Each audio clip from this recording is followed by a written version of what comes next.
I'm teaching on a McKay Photography Academy workshop. We're traveling along the California and Oregon coasts, socially distanced and camping, so everybody can have their individual accommodations and stay healthy. It's been a great trip. I've got the Canon EOS R6 along with me. Now, a couple of years ago, I was at the launch event for Canon's first full-frame mirrorless, the EOS R, and I walked away from that event less than impressed. In the intervening time, it's been clear that Canon's been hard at work, and I have a lot to say about this R6.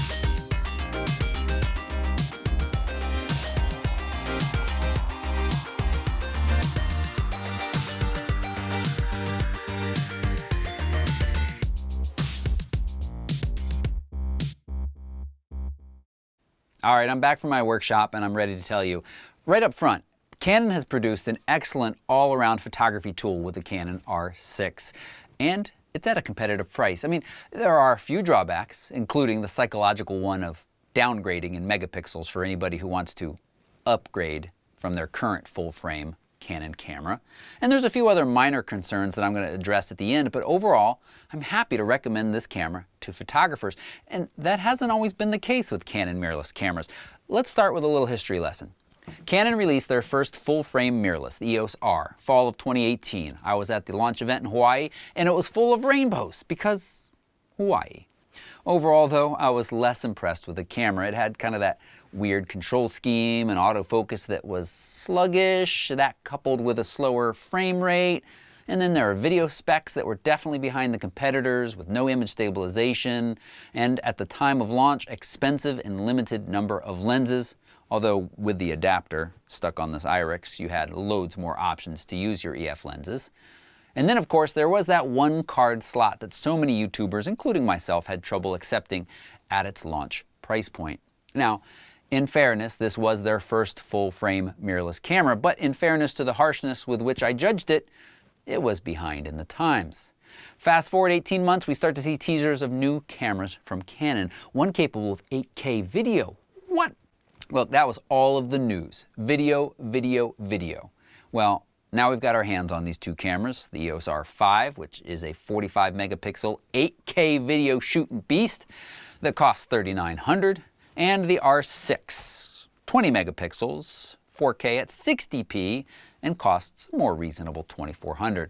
Now, if you've been following this launch event, or the post-launch event news, you know that it hasn't gone terribly well for Canon to have focused so much on video, because the real-world performance of these cameras hasn't really lived up to the hype, with some serious overheating issues. There's even been occasional reports that have impacted photographers too. Now, in this video, I'm primarily reviewing the R6 and primarily reviewing it as a photographer, though I did shoot almost 50 video clips, and I recorded one 25-minute clip in direct sunlight just to see if I would run into any issues. Despite the thermometer sitting nearby registering 91 degrees in the sun, the camera never showed any temperature warnings. With the R6, it seems incredibly rare that photographers are going to run into any overheating issues.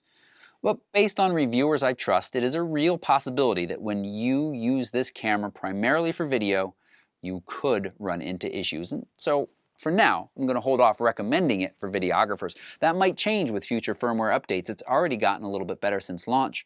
But I also don't want to entirely dismiss video from this camera. At this price point, nothing else produces this quality of video this easily. And now that we've got a stabilized sensor in here, handheld video is smooth, and those 4K 60p clips look beautiful, but they are large. They're going to eat up space. I found 30 to 45 seconds of video produces roughly 1 gigabyte files. Canon has always done really well with video autofocus, and the R6 is fantastic with just great face and reliable eye detect tracking. It really keeps those faces in focus even once you get really in close to the camera. It'll stay on target.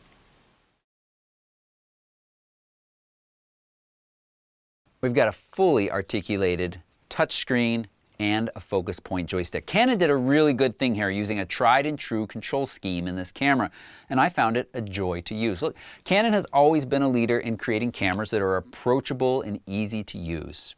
You've got a really nice menu in here, and while the number of features in these new mirrorless cameras has grown, it still provides an organized and logical layout, and the fully articulated touch screen makes it easy to access that menu and all sections of it really quick. It's also a super simple way, albeit a little bit slow, to change any of your camera settings.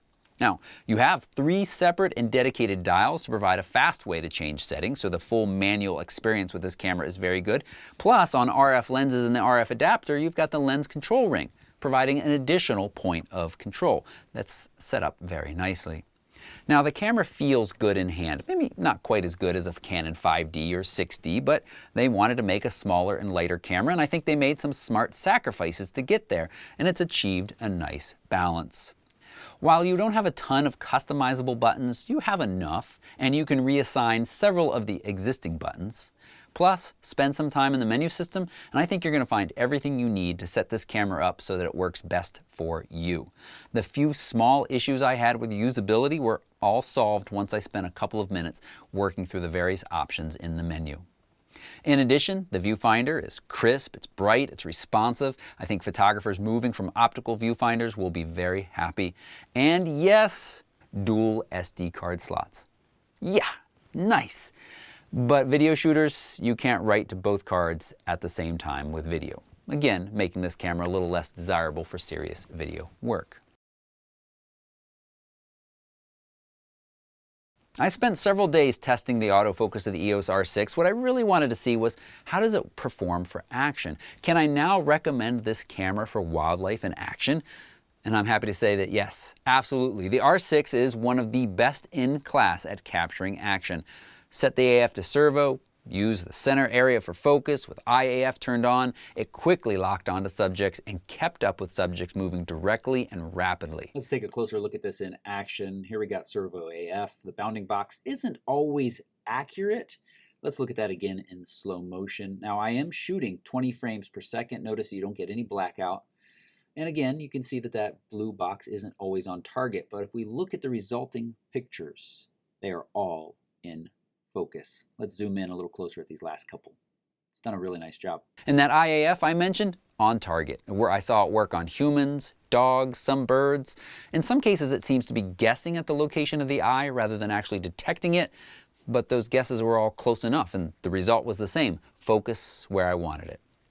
But I was really curious, with limited selection of RF lenses, how will it perform with the adapted lenses like the EF 100-400 Mark II? And in short, really well. I found performance to continue to be excellent and fast enough and precise enough to lock onto dragonflies and flight.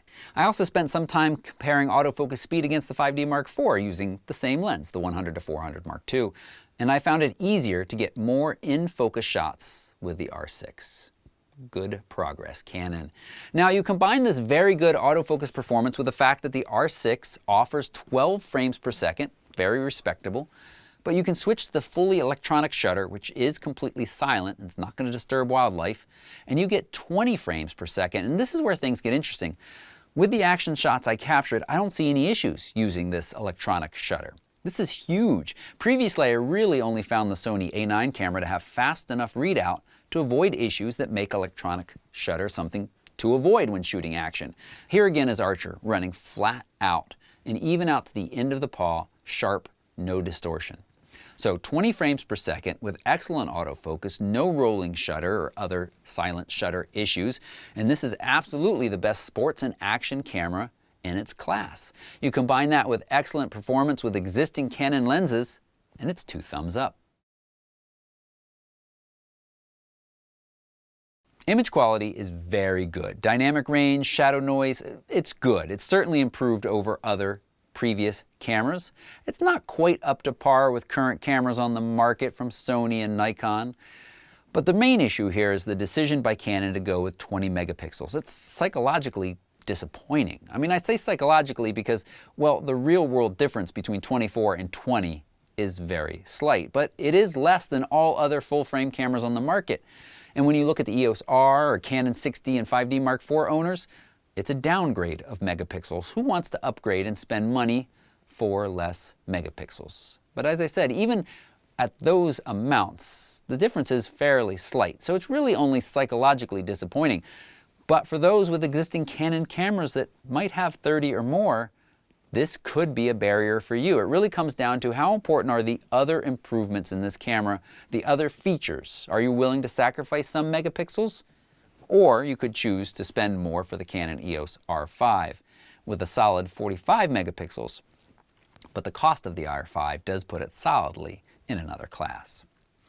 And I do wish they had included a higher resolution multi-shot mode, just so landscape photographers would at least have that option. There's always the possibility that that feature could be added in a future firmware update, but I certainly wouldn't buy it, counting on that coming. And I mentioned the stabilized sensor for smoother handheld video. Of course it's useful for still photos too, and it seems to be a bit better than sensor stabilization that I have in my Sony a7R III. I'm getting sharp handheld shots as long as half a second. That's pretty impressive. Canon's done a good job of getting RF lenses out the door these last couple of years, and the RF lenses that are out there on the market are optically fantastic. Excellent lenses.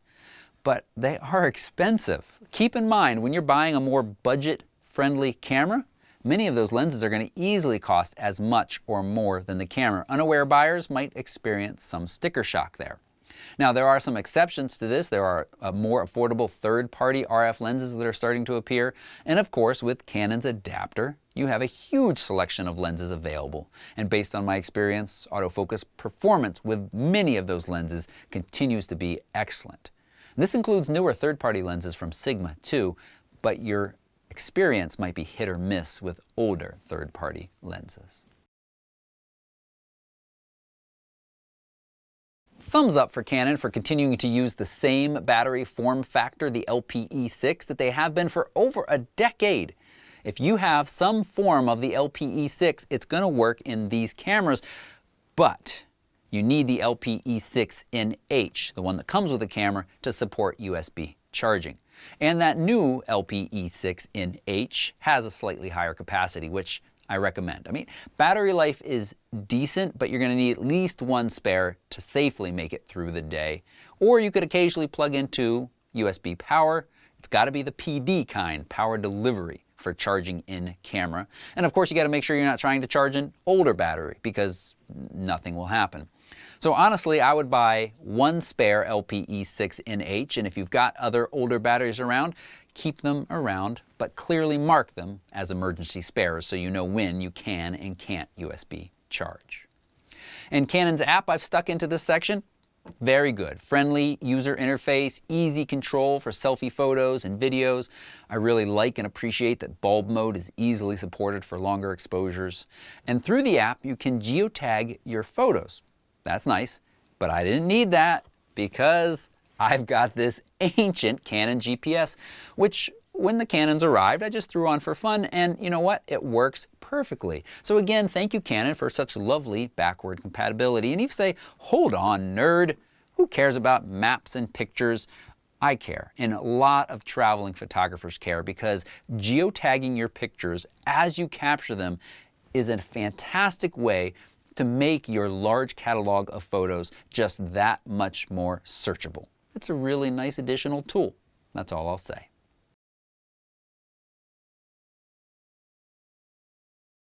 As I said in the beginning, Canon has done a great job with the R6, and while psychologically that 20 megapixels does sting a little, this is an excellent all-around camera and a solid value.